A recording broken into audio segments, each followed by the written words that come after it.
ఇప్పుడు ఒక చిన్న మాట చెప్పాను. ఇప్పుడు మా అమ్మ ఉంది. మా అమ్మకు అదేదో జగన్ వచ్చేసి డబ్బులు వచ్చినాయి. మా భార్య ఉంది. అమ్మ ఒడి పథకం వస్తుంది. కరెక్టే. నేనుండా. ఓహో! నాకు నా భార్యకి, నా అమ్మకి, నా పిల్లలకి ఎంత జరుగుతుందని. రాబోయే సంక్షేమ పథకాలు పక్కన పెట్టు. ఉద్యోగం నేను degree BCom computer accounts, degree BCom computer accounts, arts college, commerce department 2006 నేను బ్యాచ్.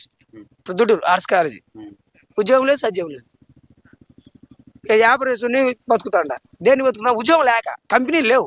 ఈ బ్రాహ్మణి ఓపెన్ అయింటే ఈ పాటికి లక్షణంగా కనీసం ఒక 15,000 20,000 జాబుతో ఉండే బతికేటోళ్ళం.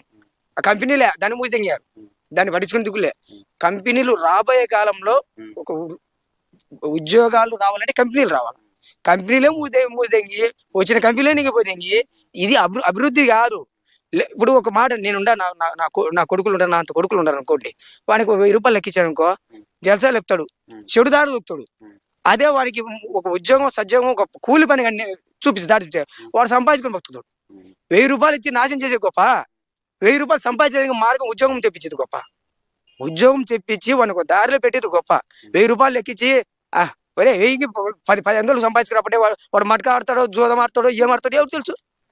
అదే ఉద్యోగం ఒక దారి, అదే 1000 రూపాయల బదులు 10,000 పెట్టి ఉద్యోగం తెప్పి వాడు జీవితాంతం బతుకుతాడు.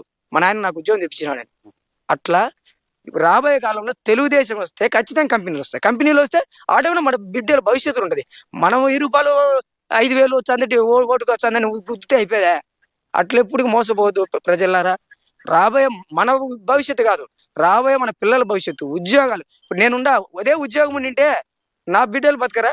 నా బిడ్డలు తరతరం అంతా ఉద్యోగస్తులు కారా? అట్లా ఎప్పటికీ ఈ కాలంలో ఇప్పుడు ఓటు డబ్బుగా అమ్ముకోవడం అంత మూర్ఖత ఉండదు. అమ్ముకోవడం అంటే తెలుసు, తీసుకుని వానికే కుదరడం అమ్ముకోవడం అంటారు.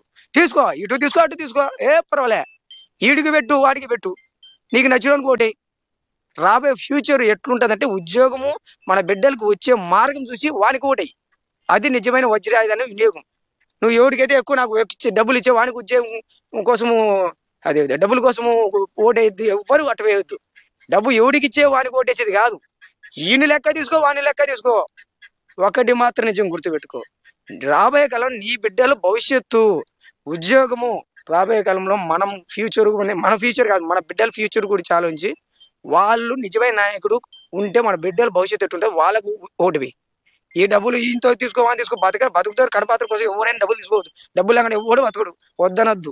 ఇటు తీసుకో, అటు తీసుకో. కానీ రాబోయే కాలంలో నిజమైన నాయకుడు ఎవరైతే మన బిడ్డల భవిష్యత్తు, మన రాష్ట్ర భవిష్యత్తు బాగుపడుతుందో వానికి ఓటేయండి. అది నేను చెప్పేది.